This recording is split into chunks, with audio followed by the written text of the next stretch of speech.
ಜಯಂತಿ, ಈ ಮಾಯಾರ್ ಮನೆ ಇದೇನಾ? ಹ್ಞೂ ಕಣೆ ದಿವ್ಯಾ, ಏನ್ ಮಾಡೋದು ಹೇಳು. ಇದೇ ಮನೆ, ಇದು ಬಾಡಿಗೆ ಮನೆ, ಸ್ವಂತದ್ದು ಅಲ್ಲ. ಸ್ವಂತ ಮನೆಯಲ್ಲಿ ಬಿದ್ದೋಗೈತಿ. ಏನ್ ಮಾಡೋದು, ಏನು ಮಾಡಕ್ಕಾಗಲ್ಲ. ನಮ್ಮ ಮಾಯ ಬಸ್ರಿ ಅಲ್ದಿದ್ರೆ ಆ ಡಾಕ್ಟರ್ ಕೊಟ್ಟು ಮದ್ವೆ ಮಾಡ್ಬೋದಾಗಿತ್ತು. ಹೌದಾ ಪಾಪ, ಈ ತರ ಆಗ್ಬಾರ್ದಾಗಿತ್ತು ಮಾಯನ್ಗೆ. ಹೆಂಗಿದಳು ಏನೋ, ನನ್ನ ಮೇಲೆ ಸಿಟ್ ಮಾಡ್ಕೊಂಡವಳೆ ಅನ್ಸುತ್ತೆ. ಈ ಮನೆ ಬಿಟ್ಟು ಹೋದಾಗಿಂದ ನನ್ಗೊಂದು ಫೋನು ಮಾಡಿಲ್ಲ. ನಾ ಫೋನ್ ಮಾಡಕ್ಕೆ ಯಾವ ಫೋನ್ ನಂಬರು ಇಲ್ಲ ನಂತಾಗೆ. ಏನ್ ಮಾಡೋದು, ಅದಕ್ಕೆ ನೋಡ್ಕೊಂಡು ಹೋಗೋಣ ಅಂತ ಬಂದೆ. ಬಾ, ನಮ್ಮ ಮಾಯ ಇದ್ದಾಳೋ ಇಲ್ವೋ, ಹೆಂಗೈದಾಳೋ ಒಂದು ಗೊತ್ತಿಲ್ಲ. ಬೇಜಾರ್ ಮಾಡ್ಕೋಬೇಡಿ ಜಯಂತಿ. ನಡೀರಿ ಮಾತಾಡ್ಸೋಣ. ಮಾಯಾ, ಮಾಯಾ, ಅಮ್ಮಣಿ ಮಾಯಾ, ಇದೆಯೇನೆ? ಅಯ್ಯೋ, ಮಾತೆ ಆಡ್ತಾ ಇಲ್ವಲ್ಲ. ಮಾಯಾ, ಮಾಯಾ. ಓ ಅಮ್ಮ, ದಿವ್ಯಾ, ಯಾವಾಗ ಬಂದ್ರಿ? ಚೆನ್ನಾಗಿದ್ದೀರಾ? ಏನಮ್ಮ ಇಷ್ಟು ದಿನಕ್ಕೆ ಬಂದ್ಯಾ ನೀವು? ಒಂದು ಫೋನು ಮಾಡಿಲ್ಲ, ಏನೂ ಇಲ್ಲ. ಅಲ್ಲ ಮಾಯ, ಫೋನ್ ನಂಬರ್ ನಿಮ್ಮ ಜುಂಜನ್ ಇಲ್ವಲ್ಲ, ಯಾರಿಗೆ ಮಾಡೋಣ? ನೀನಾದ್ರೂ ಮಾಡ್ಬೇಕೋ ಬೇಡವೋ? ನಿಮ್ಮ ಅಣ್ಣನ ಫೋನಿಗೋ, ಅವಳು ನಿಮ್ಮ ಅತ್ತಿಗೆ ಫೋನಿಗೋನ? ನಾನಂತೂ ಫೋನ್ ಅಂತೂ ಕೈ ಹಿಡ್ಕೊಂಬಲ್ಲ, ಅಲ್ಲೇ ಇಟ್ಟು ಹೋಗ್ತೀನಿ. ಯೋಸ್ಕೋ ಕರೆನ್ಸಿ ಹಾಕ್ಸೋದೇನು ಅಂತಾನ ಅವಳ ತಾಗೆ ನಿಮ್ಮ ಅಣ್ಣ ಐತಲ್ಲ, ಅದಕ್ಕೊಂದಕ್ಕೆ ಹಾಕಿಸ್ತೀನಿ. ಅವಳು ಒಂದು ಇಕ್ಕೊಂಡವಳೆ, ಅದಕ್ಕೇನು ಕರೆನ್ಸಿ ಹಾಕ್ಸಿಲ್ಲ. ಅಯ್ಯೋ, ಚೆನ್ನಾಗಿದ್ದೀಯನೇ ಮಾಯ? ಹೌದಮ್ಮ, ನಾನಂತೂ ತುಂಬಾ ಚೆನ್ನಾಗಿದ್ದೀನಿ, ಸೂಪರ್ ಆಗಿದ್ದೀನಿ. ನೋಡಿದ್ರೆ ಗೊತ್ತಾಗಲ್ವಾ ಖುಷಿ ಆಗಿರೋದನ್ನ? ಬರೀ ಒಳಿಕೆ. ಅಯ್ಯೋ ದೇವ್ರಿ, ಏನಾಯ್ತು ನಮ್ಮ ಮಾಯನ್ಗೆ? ಹಿಂಗಿದಾಳಲ್ಲಿ ಅಲ್ವಾ? ಜಾಸ್ತಿ ದುಃಖ ಆಗಿದ್ರೆ ಈ ತರ ಏನಾದ್ರೂ ಮೆಂಟ್ಲಾಗ್ತಾರ? ಏನೇನ್ ನಮ್ಮ ಮಾಯನ್ಗೆ ಏನಾದ್ರು ಹುಚ್ಚಿಗೆ ಚಿಡ್ದೈತಾ? ಅಲ್ಲ, ಅಳ್ತಾ ಇರ್ತಾಳೆ ಅಂತ ನಾನು ಅಂದ್ಕೊಂಡಿದ್ದೆ. ಇಲ್ಲಿ ನೋಡಿದ್ರೆ ನಾನು ಸೂಪರ್ ಆಗಿದ್ದೀನಿ, ತುಂಬಾ ಚೆನ್ನಾಗಿದ್ದೀನಿ ಅಂತ ಇದ್ದಾಳೆ. ಏನಿದು ದಿವ್ಯಾ? ನನಗೇನು ಅರ್ಥನೇ ಆಗ್ತಾ ಇಲ್ಲ. ಏನು ಆಂಟಿ, ನನಗೂ ಗೊತ್ತಾಗ್ತಾ ಇಲ್ಲ. ಅವಳೇ ಕೇಳೋಣ ಬಿಡಿ. ಅಮ್ಮ, ಅಮ್ಮ, ಯಾಕಮ್ಮ ಅತ್ಲ ತಿರ್ಕೊಂಡೆ? ಏನಾಯ್ತು? ಏನಾಯ್ತು ದಿವ್ಯಾ? ಏನೋ ಹೇಳ್ತೈತೆ ನಮ್ಮಮ್ಮಯ್ಯ. ಏನು ಇಲ್ಲ ಮಯ್ಯ, ಅದು ನೀನು ಸೂಪರ್ ಆಗಿದ್ದೀನಿ ಅಂದ್ಯಲ್ಲ, ಅದಕ್ಕೆ ನಿಮ್ಮಮ್ಮಗೆ ನೀನ್ ಚೆನ್ನಾಗಿದ್ಯೋ ಇಲ್ವೋ ಅಂತ ಅನುಮಾನ. ಅಂದ್ರೆ ಏನಂತ ಅರ್ಥ? ನನ್ಗೆ ಏನಾಗಿದೆ? ಚೆನ್ನಾಗಿದ್ದೀನಲ್ಲ. ಅರ್ಥ ಏನು ಅಂದ್ರೆ ನೀನ್ ಏನಾದ್ರೂ ಹುಚ್ಚಿಡ್ದೈತಾ ಅಂತ ನನಗೆ ಭಯವಾದಂಗ ಆಗ್ತೈತ್ ಕಣೆ ಮಾಯ, ಅದಕ್ಕೆ ಹಂಗೆ ಕೇಳಿದೆ. ಏನು ಆಗಿಲ್ಲ ತಾನೆ?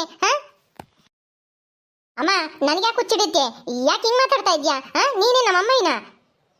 ಅಲ್ಲ, ನಾನು ಖುಷಿಯಾಗದ್ ಇರೋದ್ ನೋಡಿದ್ರೆ ನಿಂಗೆ ಹುಚ್ಚು ಅಂತ ಅನ್ಸುತ್ತಾ? ಯಾಕೆ ಹಿಂಗ್ ಮಾತಾಡ್ತಾ ಇದ್ಯಾ? ಚಿಕ್ಕ ಮಾಡ್ಕೋಬೇಡ್ವೆ ಮಾಯ. ಅಲ್ಲ, ನಿನ್ಗೆ ಇಲ್ಲಿಗೆ ಬರಕ್ಕೆ ಇಷ್ಟ ಇರ್ಲಿಲ್ಲ ಅಂತದ್ರಲ್ಲಿ ಹೆಂಗೋ ಕಡಿಬೇಡಿ ಈ ಮನೆ ಸೇರ್ಸಿ ಹೋಗಿದ್ದೆ. ನೀನು ಅಳ್ತಾ ಮೂಲೆ ಕುಕ್ಕೊಂಡಿರ್ತೀಯ, ನನ್ನ ಮೇಲೆ ಸಿಟ್ ಮಾಡ್ಕೊಂಡಿರ್ತೀಯ ಅಂತ ಅಂದ್ಕೊಂಡಿದ್ದೆ. ಈಗ ನೋಡಿದ್ರೆ ತುಂಬಾ ಖುಷಿ ಆಗಿದ್ದೀನಿ ಅಂತ ಹೇಳದಲ್ಲ, ಅದಕ್ಕೆ ಏನಾದ್ರೂ ಹುಚ್ಚಿಡ್ದೈತಾ ಅದಕ್ಕೆ ಹಿಂಗ್ ನಗ್ತಾ ಇದೀಯಾ ಅಂತ ಅನ್ಕೊಂಡೆ. ನಿನ್ಗೆ ಅಂತ ತೊಂದ್ರೆ ಏನೂ ಆಗಿಲ್ಲ ತಾನೆ? ಅದಕ್ಕ ಈ ನನ್ನ ಸಂತೋಷಕ್ಕೆ ಕಾರಣನೇ ಬೇರೆ ಐತಿ ಅಮ್ಮ. ನನಗೇನು ಹುಚ್ಚಿಡ್ದಿಲ್ಲ, ಏನೂ ಆಗಿಲ್ಲ. ಒಳಗೆ ಬರೀ ಮೊದ್ಲು, ಆಮೇಲೆ ಹೇಳ್ತೀನಿ ಏನಾಯ್ತು ಅಂತಾನ. ಸಂತೋಷದ ವಿಷಯನೇ. ಹೌದಾ? ಹಬ್ಬ, ನನಗೆ ಈಗ ಸಮಾಧಾನ ಆಯ್ತು. ಬಾರಿ ದಿವ್ಯಾ, ಒಳಗೆ ಹೋಗೋಣ. ಅದೇನೋ ಖುಷಿ ವಿಷಯ ಹೇಳ್ತಾಳಂತೆ, ಬಾಬಾ. ಏನ್ ಹೇಳಿ ದಿವ್ಯಾ? ಏನಾಯ್ತೆ? ಏನ್ ಇಷ್ಟೊಂದು ಸಂತೋಷವಾಗಿದ್ಯಾ? ನಿನ್ ಗಂಡಗೆ ಏನಾದ್ರೂ ಲಾಟ್ರಿ ಹೊಡಿತಾ ಹೆಂಗೆ? ಏನಾದ್ರೂ ಒಂದು 10 ಕೋಟಿದು? ಹೌದಮ್ಮ, ಕೋಟಿ ಲಾಟ್ರಿನೇ ಹೊಡೆದೈತೆ. ನಿನ್ನ ಅಳಿಯನ್ಗೆ. ಏನಂದ್ರೆ ಕೋಟಿ ಲಾಟ್ರಿ ಹೊಡೆದೈತಾ? ನಾನು ಹೇಳಿದಂಗ ನಿಜಾನ? ಹೇಳಿ ಮಾಯಾ, ಯಾವ ಲಾಟ್ರಿ ಹೊಡೆದೈತೆ? ಎಲ್ಲಿ ಲಾಟ್ರಿ ಟಿಕೆಟ್ ತಗೊಂಡಿದ್ದೆ ನಿನ್ ಗಂಡ? ಎಲ್ಲೂ ಇಲ್ಲಮ್ಮ, ಯಾವ ಲಾಟ್ರಿ ನೋಡ್ದಿಲ್ಲ. ಅದು ಒಂಥರ ಲಾಟ್ರಿ ಹೊಡೆದಂಗೆ ಆಗೈತೆ ನಮ್ಗೆ. ನಮ್ಮ ಅತ್ತೆದು ಏನೋ, ನಮ್ಮ ಅತ್ತೆ ಹೆಸರಿನಾಗಿರೋದು ಈ ಹೈವೇ ಐತಲ್ಲ, ಹೈವೇ ಪಕ್ಕದಲ್ಲಿ 5 ಎಕರೆ ಜಮೀನು ನಮ್ಮ ಅತ್ತೆ ಹೆಸರಿನಾಗೈತೆ. ಹಳೆ ಪತ್ರ ಇತ್ತು, ಅದನ್ನ ತಗೊಂಡೋಗಿ ಎಲ್ಲ ಚೆಕ್ ಮಾಡ್ಸಿದ್ವಿ. ನಮ್ಮ ಅತ್ತೆದೇ ಅದು. ಅದಕ್ಕೆ ಗೊತ್ತಿಲ್ಲ ನೋಡು, ನಮ್ಮ ಅತ್ತಿಗೂ ಗೊತ್ತಿಲ್ಲ, ನನ್ನ ಗಂಡಗೂ ಗೊತ್ತಿಲ್ಲ. ಹೊಲ ಇರೋದು ಅದಕ್ಕೆ ಅವಕ್ಕ ಯಾರೋ ಪಕ್ಕದ ಮನೆಯದು ಅವಕ್ಕ ಸುನಂದಕ್ಕ ಅಂತ ಅವಕ್ಕನೇ ಹೇಳಿದ್ದು. ತಿರುಗು ಹೋಗಿ ಸರ್ವೆ ಆಫೀಸ್ ತಕ ಹೋಗಿ ಎಲ್ಲ ಚೆಕ್ ಮಾಡುತ್ತೆ, ಅದೆಲ್ಲ ಸರಿಯಾಗೈತೆ. ಈಗ ಸರ್ವೆ ಮಾಡಕ್ಕೆ ಎಲ್ಲ ಡಾಕ್ಯುಮೆಂಟ್ಸ್ ಕೊಟ್ಟು ಬಂದಿದ್ದೀನಿ. ಸರ್ವೆ ಮಾಡಿದ್ರೆ ನಾವು JCB ತಂದು ಎಲ್ಲ ಕಳ್ಳೆ ಎಲ್ಲ ಕೀಳ್ಸಿ ಅಚ್ಚುಕಟ್ಟು ಮಾಡಿಸಿದ್ರೆ ನಮ್ಗೆ ಏನಿಲ್ಲ ಅಂದ್ರು 1 ಎಕರೆಗೆ 50 ಲಕ್ಷ ಅಂದ್ರೂ 5 ಎಕರೆಗೆ 2.5 ಕೋಟಿ ದುಡ್ಡು ಬರ್ಬೋದು ಅಂತ ಒಂದು ಅಂದಾಜು. ಅದಕ್ಕಿಂತ ಜಾಸ್ತಿ ಬಂದರೂ ಬರ್ಬೋದು, ಹೇಳಕ್ಕಾಗಲ್ಲ ಕಣಮ್ಮ. ಅಯ್ಯೋ ಅಯ್ಯೋ ಅಯ್ಯೋ ಅಯ್ಯೋ ಅಯ್ಯೋ, 2.5 ಕೋಟಿನಾ? ಇದೇನೇ ಮಯ, ಇದೇನು ಕನಸು ನನಸು ಒಂದು ಅರ್ಥನೇ ಆಗ್ತಿಲ್ವಲ್ಲಿ. ಅಯ್ಯಪ್ಪ, 2.5 ಕೋಟಿ ಆಸ್ತಿ ಹೈವೇ ಪಕ್ಕದಲ್ಲ? ಬಾ ಬಾ ಬಾ ಬಾ, ಅಂದ್ರೆ ನಿಜಾನೇ ನೀನು ಹೇಳ್ತಾ ಇರೋದು ಅಥವಾ ಏನು ಸುಳ್ಳು ಹೇಳ್ತಾ ಇದೀಯಾ? ಹೇಳೆ. ಹೌದಮ್ಮ, ಅದಕ್ಕೇನೆ ನಾನು ಸ್ವಲ್ಪ ಬ್ಯುಸಿ ಆಗಿದ್ದೆ, ಹಂಗಾಗಿ ಅದಕ್ಕೆ ಈಗ ಇಷ್ಟು ಖುಷಿಯಾಗಿರೋದು ನಾನು. ನಾನು ಏನು ಅಂದ್ಕೊಂಡಿದ್ನೋ ಆ ಜೀವನ ನನಗೆ ಸಿಗ್ತಾ ಇದೆ. ಮಾಯಾ, ಹೌದಾ? ಅಯ್ಯೋ ಅಯ್ಯೋ ಅಯ್ಯೋ ಅಯ್ಯೋ ಅಯ್ಯೋ, ನಾನು ನೀನ್ ತುಂಬಾ ಬೇಜಾರಾಗಿರ್ತೀಯ ಪಾಪ. ಮಾತಾಡ್ಸ್ಕೊಂಡು ಹೋಗೋಣ, ಸಮಾಧಾನ ಮಾಡೋಗೋಣ ಅಂತ ನಿಮ್ಮ ಅಮ್ಮನ ಜೊತೆ ಬಂದೆ. ಆದ್ರೆ ನೀನ್ ಅಂದ್ಕೊಂಡಾಗಿಂತನ ಚೆನ್ನಾಗೇ ಇದೆಯಾ ಬಿಡು. ಹಂಗಾದ್ರೆ ಆದಷ್ಟು ಬೇಗ ಮನೆ ಕಟ್ಟಿಸ್ಕೊಡ್ರಿ. ಒಂದ್ 5 ಎಕರೆಲಿ 1 ಎಕರೆ ಮಾರ್ಬಿಟ್ಟು ಎಷ್ಟು ಬರುತ್ತೋ ಇನ್ನು ನೋಡ್ರಿ, ಜಾಸ್ತಿನೇ ಸಿಗ್ಬೋದು. 1 ಎಕರೆಗೆ 50 ಲಕ್ಷಕ್ಕಿಂತ ಜಾಸ್ತಿನೇ ಸಿಗ್ಬೋದು. ನೋಡ್ಕೊಂಡು ಯಾವ್ದಕ್ಕೂ ಮಾರ್ಬಿಟ್ಟು ಮನೆ ಕಟ್ಟಿಸ್ಕೊಡ್ರಿ, ಒಂದು ಚೆನ್ನಾಗಿರೋ ಮನೆನ. ಮನೆನೇ ಇರ್ಬೇಕು ಮೊದ್ಲು. ಯಾರು ತಿನ್ನೋದು ಉಣ್ಣೋದು ನೋಡಲ್ಲ, ಮನೆ ಕಟ್ಕೋಬೇಕು. ಒಂದ್ ಕುಟುಂಬ ಆದ್ಮೇಲೆ ಗಂಡ ಹೆಂಡತಿ ಮಕ್ಕಳು ಆದ್ಮೇಲೆ ಮನೆ ಇರ್ಬೇಕು. ನಿಮ್ಗೂ ಇವಾಗ ಮುಂದಕ್ಕೆ ಇನ್ನೇನ್ ಮಗು ಆಗುತ್ತೆ, ಅಷ್ಟೊಳಗೆ ಮನೆ ಕಟ್ಟಿಸ್ಕೊಬಿಡ್ರಿ. ಗೃಹ ಪ್ರವೇಶ ಮಾಡ್ಬಿಡ್ರಿ. ಹೌದು ಕಣೆ ದಿವ್ಯಾ, ಅದೇ ಪ್ಲಾನ್ ಇರೋದು. ನಾವು ಮೊದಲು ಈ ಮನೆ ಬಿಟ್ಟು ಅಲ್ಲಿ ನಮ್ಮ ದಾಳೆ ಮನೆ ಐತಲ್ಲ, ಅದನ್ನೆಲ್ಲ ಅಚ್ಚಕಟ್ ಮಾಡಿಸಿ JCB ಕರ್ಕೊಂಬಂದು ಎಲ್ಲ ಕ್ಲೀನ್ ಮಾಡಿಸ್ಬಿಟ್ಟು ಇಂಜಿನಿಯರ್ ಕರ್ಸಿ ಪ್ಲಾನ್ ರೆಡಿ ಮಾಡಿಸ್ಬೇಕು ಅಂತ ಅನ್ಕೊಂಡಿದೀನಿ. ಮೊದಲು ಈ ಸರ್ವೆದೆಲ್ಲ ಆಗ್ಬಿಟ್ಟು ಅದಕ್ಕೆಲ್ಲ ತಂತಿ ಬೇಲಿ ಮಾಡಿಸ್ಬಿಟ್ಟು ಆ ಕಳ್ಳೆ ಎಲ್ಲ ಕೀಳಿಸ್ಬೇಕು ಮೊದಲು. ಆಮೇಲೆ ಮಾರೋದು ಏನ್ ಮಾಡೋದು ಅಂತ ನೋಡೋದು. ಇನ್ನೇನ್ ಮಾಡ್ತೀಯಾ, 1 ಎಕರೆ ಮಾರು ಮೊದಲು. ಎಷ್ಟು ಬರುತ್ತೆ ಅಷ್ಟರಲ್ಲಿ ಚೆನ್ನಾಗಿರೋ ಮನೆ ಕಟ್ಟು. ಆಮೇಲೆ ಮಿಕ್ಕಿರೋದ ನೋಡುವಂತೆ. ನಿಮ್ಮ ಅತ್ತೆ ಹೆಸರಾಗಿರೋದೆಲ್ಲನ ನಿನ್ನ ಹೆಸರು ಮಾಡಿಸ್ಕೊಂಡ್ಬಿಡು.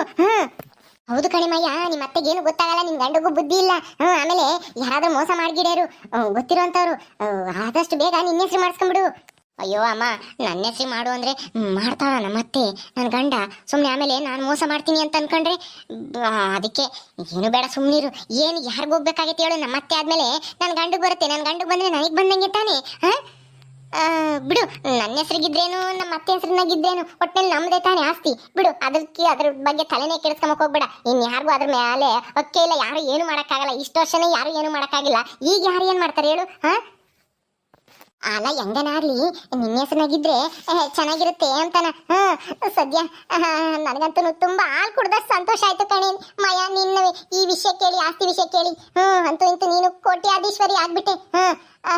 ಅಮೆರಿಕ ಅದು ಇದು ಅಂತ ಕನಸು ಕಾಣ್ತಿದ್ದೆ, ಆದ್ರೆ ಅಲ್ಲಿಗೂ ಹೋಗೋ ಅಂತ ಒಳ್ಳೆ ದುಡ್ಡೇ ಸಿಗ್ತೈತೆ ನಿನ್ಗೆ. ಹೌದಮ್ಮ, ನನ್ನ ಆಸೆ ಎಲ್ಲ ನೆರವೇರಿಸ್ಕೊಳಕ್ಕೆ ಒಂದು ಒಳ್ಳೆ ಅವಕಾಶ ಸಿಕ್ಕೈತಿ. ಇದನ್ನ ಚೆನ್ನಾಗಿ ಬಳಸ್ಕೊಂತೀನಿ. ಎಲ್ಲಿ ನಿಮ್ಮ ಅತ್ತೆ ನಿನ್ನ ಗಂಡ ಎಲ್ಗೋಗ್ಯವ್ರಿ? ಮತ್ತೆ ಇಲ್ಲೇ ಎಲ್ಲ ಹೋಗೈತಿ. ನನ್ನ ಗಂಡಗೆ ಅದೇನೋ ಒಂದು ಡಾಕ್ಯುಮೆಂಟ್ಸ್ ಕೊಡ್ಬೇಕಾಯ್ತು ಸರ್ವೇರ್ಗೆ, ಇನ್ನೊಂದ ಅದನ್ನ ಜೆರಾಕ್ಸ್ ಮಾಡಿ ಕೊಟ್ಟು ಬರೋಗು ಅಂತೇಳಿ ಕಳಿಸಿದೀನಿ. ಸರ್ವೇರ್ ಬಂದು ಅಳತೆ ಮಾಡ್ಬಿಟ್ರೆ ಆಮೇಲೆ ನಾವು ನಮ್ಮ ಜಾಗ ಎಷ್ಟೈತೆ ಅಷ್ಟಕ್ಕೆಲ್ಲನ ತಂತಿ ಬೇಲಿ ಮಾಡ್ಬಿಡ್ತೀವಿ. ಸರಿ ಸರಿ, ಹಂಗೆ ಮಾಡ್ತಾ ಆದಷ್ಟು ಬೇಗ ಸರ್ವೆ ಮಾಡಿಸಿ ತಂತಿ ಬೇಲಿ ಮಾಡ್ಬಿಡ್ರಿ. ಯಾವ್ದಕ್ಕೂ. ಓ ಏನೇ ಜಯಮ್ಮ, ಯಾವಾಗ ಬಂದೆ? ಇವಳು ಯಾರು? ಇವಳು ದಿವ್ಯಾ ಆಗ್ಯವಳೆ. ನಮಸ್ಕಾರ ನಮಸ್ಕಾರ ಮುದ್ರಂಗಜ್ಜಿ, ಚೆನ್ನಾಗಿದ್ದೀಯಾ? ಎಲ್ಲಿಗೆ ಹೋಗಿದ್ರಿ? ಚೆನ್ನಾಗಿದ್ದೀನಮ್ಮ. ಏನು ನಿನ್ ಮಕ್ಕದಾಗೆ ಕಳೆ ತುಂಬಿಟ್ಟೈತಲ್ಲಮ್ಮ. ಇವಳನ್ನ ಕರ್ಕೊಂಬಂದಿದ್ಯಾ ದಿವ್ಯನ್ನ? ಯಾಕೂ ಇಲ್ಲ, ನಿಮ್ಮ ಮನೆ ನೋಡ್ಬೇಕು, ಮಾಯನ್ ನೋಡ್ಬೇಕು, ಮಾತಾಡ್ಸ್ಬೇಕು ಅಂತ ಅಂತಿದ್ಲ, ಅದಕ್ಕೆ ಕರ್ಕೊಂಬಂದೆ. ಬಾ ಮಾತಾಡ್ಸ್ಕೊಂಡು ಹೋಗೋಣ ಅಂತಾನ. ಹೆಂಗೋ ನಿನ್ನ ಹೆಸನಾಗೆ 5 ಎಕರೆ ಜಮೀನ್ ಐತಂತೆ, ಹೈವೇ ಪಕ್ಕದಾಗೆ. ಅಲ್ಲ, ನಿನ್ಗೆ ಗೊತ್ತಾಗ್ಲಿಲ್ವ ಇಷ್ಟು ವರ್ಷ? ಅಯ್ಯೋ, ನನಗೆ ಅದೆಲ್ಲ ಗೊತ್ತಾಗಂಗಿದ್ರೆ ನಾವ್ಯಾಕೆ ಹಿಂಗಿರ್ತಿದ್ವಿ ಜಯಮ್ಮ? ಇಲ್ಲಮ್ಮ, ಆ ಸುನಂದಮ್ಮ ಹೇಳಿದ್ಮೇಲೆ ಈ ಮಾಯನು ನಾನು ಸೇರ್ಕೊಂಡು ಹುಡ್ಕಿವಿ, ಅದ ಪತ್ರ ಸಿಕ್ತು ನಮ್ಗೆ. ಅದು ಓದಕ್ ಬಂದೆ ತಾನೆ. ನನ್ನ ಮಗನ್ ಜುಂಜ, ಅದಕ್ಕೂ ಗೊತ್ತಾಗಲ್ಲ. ಬರೀ ಯಾರಿಗಾನ ಮೋಸ ಮಾಡು ಅಂದ್ರೆ ಮಾಡುತ್ತೆ. ಇಂಥವ್ ಯಾಕ ನೋಡ್ಕೊಂಡು ಮಾಡ್ಕೊಂಬನ ಅಮ್ಮಂಗಿಲ್ಲ. ಹೆಂಗೋ ಮಾಯ ಆಗಕ್ಕೆ ನೋಡಿಳು ಬಿಡು. ಇನ್ಮೇಲೆ ಏನು ಚಿಂತೆ ಮಾಡ್ಬೇಡಮ್ಮ, ನಿನ್ ಮಗಳನ್ನ ಚೆನ್ನಾಗಿ ನೋಡ್ಕೊಂತೀವಿ. ಇಲ್ಲ ಮುದ್ರಂಗಜ್ಜಿ, ನಾನ್ಯಾಕೆ ಚಿಂತೆ ಮಾಡೋಣ? ಇಷ್ಟೆಲ್ಲ ಆಸ್ತಿ ಐತೆ ಅಂತಾನ ನಮ್ಗೇನ್ ಗೊತ್ತು ಹೇಳು? ನನ್ ಮಗಳು ಎಂದೂ ಬಡತನದಾಗಿದ್ದವಳಲ್ಲ, ಅದಕ್ಕೆ ನಮ್ಗೆ ಚಿಂತೆ ಆಗಿತ್ತು ಅಷ್ಟೇ. ಇಂಥ ಬಾಡಿಗೆ ಮನೆಗೆ ಇರ್ಬೇಕಲ್ಲಪ್ಪ, ಕಷ್ಟ ಕೂಲಿ ಪಾಲಿ ಹೋಗ್ಬೇಕೇನೋ ಅಂತಾನ. ಈ ಕೂಲಿ ಹೋಗೋಂಥದ್ದು ಏನಿಲ್ಲ ಬಿಡು, ನಿಮ್ದೇ ಬೇಜಾನ್ ಐತೆ. 2.5 ಕೋಟಿ ಐತೆ ಅಂದ್ಮೇಲೆ ಇವಳೇ ಕೂಲಿ ಹೋಗ್ಬೇಕು? ಆರಾಮಾಗಿರ್ಬೋದು. ನೀನು ಅಷ್ಟೇ ಆರಾಮಾಗಿರು. ಹೌದಜ್ಜಿ, ಇನ್ಮೇಲೆ ಮನೆ ಕಟ್ಕೊಂಡು ಅಡ್ಗೆ ಮಾಡಕ್ ಒಬ್ರು ಇಟ್ಕೊಂಡು, ಹೊರಗಡೆ ಕೆಲಸ ಮಾಡೋರ್ನೊಬ್ರು ಇಟ್ಕೊಂಡು ಆರಾಮಾಗಿರ್ರಿ, ನೀನು ಮಾಯಾ ಎಲ್ಲರೂ. ಆರಾಮಾಗಿರ್ಬೇಕಂತ ಆರಾಮಾಗಿ. ಅಮ್ಮ ತಾಯಿ, ನಾವು ಕುಕ್ಕೊಂಡಿದ್ರೆ ಇಲ್ಲದ ಕಾಯಿಲೆ ಯಾತನ ಆಗದ, ಬದುಕು ಮಾಡ್ಕೋಬೇಕು. ನಮ್ಮ ಮನೆ ಕೆಲಸ ನಾವೇ ಮಾಡ್ಕೋಬೇಕು. ಸುಮ್ನಿರು. ನೀವು ಇಲ್ಲದೆಲ್ಲ ಹೇಳ್ಕೊಡ್ಬೇಡ್ರಿ ಅಮ್ಮ ಹಿಂಗೆ. ಅಜ್ಜಿ, ಅಷ್ಟೆಲ್ಲ ಆಸ್ತಿ ಇದ್ದಾಗ ನೀವ್ಯಾಕೆ ಕೆಲಸ ಮಾಡ್ಬೇಕು? ಯಾಕೆ ಕೆಲಸ ಮಾಡ್ಬೇಕು ಅಂದ್ರೆ ನಾವು ಚೆನ್ನಾಗಿರ್ಬೇಕು ಅಂದ್ರೆ ಮಾಡ್ಬೇಕು. ಓಡಾಡ್ಕೊಂಡು ಅತ್ಲಾಗಿತ್ಲಾಗೆ ಸುಮ್ಮನೆ ಕುಕ್ಕೊಂಡಿದ್ರೆ ಅದು ಇದು ರೋಗ ಬರ್ತವೆ. ಅಯ್ಯೋ ದಿವ್ಯಾ, ಸುಮ್ನಿರ್ತೀಯಾ? ನಮ್ಮ ಅತ್ತೆ ಹೇಳ್ತಾ ಇರೋದು ಸರಿಯಾಗೈತೆ. ಹೌದತ್ತೆ, ಓಡಾಡ್ಕೊಂಡು ಕೆಲಸ ಮಾಡಿದ್ರೇನೆ ಆರೋಗ್ಯವಾಗಿರೋದು. ಸುಮ್ನೆ ಕುಂತಿದ್ದಾಗ ತಿಂದು ಕುಕ್ಕೊಂಡ್ರೆ ಇಲ್ಲದ ಕಾಯಿಲೆ, BP, ಶುಗರು, ಕಾಲು ನೋವು, ಬೆನ್ನು ನೋವು, ಸೊಂಟ ನೋವು ಅದು ಇದು ಬರ್ತವೆ. ಅಲ್ವೇನತ್ತೆ? ಹೌದೌದು. ನೋಡು, ನಮ್ ಸೊಸೆ ಹೆಂಗ್ ಅರ್ಥ ಮಾಡ್ಕೊಂಡಿದ್ದಾಳೆ. ನಿಮ್ಗೆ ಗೊತ್ತಿಲ್ಲ ಜಯಮ್ಮ, ಒಂದಿಷ್ಟು ಬುದ್ಧಿ ಕಲ್ತ್ಕ ನೀನು. ಸರಿ ಸರಿ ಆಯ್ತು, ಕಲ್ತ್ಕೊಂತೀನಿ. ಮಾಯಾ ಹೋಗಿ ಅವ್ರಿಗೆ ಆತನ ಕಾಪಿನೋ ಗಿಪ್ಪಿನ ಆತನ ಕಾಸ್ಕೊಂಬಂದ್ ಕೊಡು. ಹ್ಞೂ ಸರಿ ಅತ್ತೆ ಆಯ್ತು. ಅಮ್ಮ ದಿವ್ಯಾ ಕುತ್ಕೊಳ್ರಿ, ಕಾಪಿ ಕಾಸ್ಕೊಬತ್ತೀನಿ ಕುಡಿಯೋರಂತೆ. ನಾಳೆ ದಿವ್ಯಾ ಈ ಬ್ಯಾಗ್ನಾಗೆ ಹಣ್ಣು ಹೂವ ಇದಾವೆ ತಗೊಂಡೋಗು. ಸರಿ ಕೊಡಮ್ಮ. ಕುಕ್ಕಳ್ರಿ ದಿವ್ಯಾ ಜಯಮ್ಮ ಕುಕ್ಕಳ್ರಿ, ಕಾಪಿ ಕಾಸ್ಕೊಬತ್ತಾಳ ಕುಡಿಯೋರಂತೆ. ನಾಳೆ ಮುದ್ರಂಗಜ್ಜಿ ಅದೇ ಹೊತ್ತು ಹೊರಕ್ಕೆ ಕುಕ್ಕಮತ್ತೇನು ಒಳಗೆ ಸೆಕೆ ಅಂತಾನೆ. ದಿವ್ಯಾ ನೋಡ್ದೇನಿ ನಮ್ಮ ಮಾಯಿನ ಅದೃಷ್ಟ ಅಂದ್ರೆ ಅದೃಷ್ಟ. ಹೌದು ಕಣ್ಜಿ ಆಂಟಿ, ಮಾಯಿಂದೆ ಅದೃಷ್ಟ ನೋಡ್ದ. ಕೋತಿ ಮಕ್ಕ ಅಂತಾನು ಇಂತಾನು ನಾನು ಅವನ ಜೊತೆ ಬಾಳೆ ಮಾಡಲ್ಲ ಅಂತಿದ್ಲು. ಈಗ ಹೆಂಗೆ ನಗ್ನಗ್ತಾ ಇದ್ದಾಳೆ, ಅತ್ತೆ ಸೊಸೆ ಹೆಂಗ್ ಮಾತಾಡ್ತಾರೆ ನೋಡ್ದ. ಹ್ಞೂ ನನಗೂ ಅದೇ ಆಶ್ಚರ್ಯ. ಅಪ್ಪ ದೇವ್ರ ದೊಡ್ಡನು ಸದ್ಯ ನಮ್ಮ ಮಾಯಿನ ಜೀವನ ಸರಿ ಮಾಡೋದಲ್ಲ ಅಷ್ಟೇ ಸಾಕು.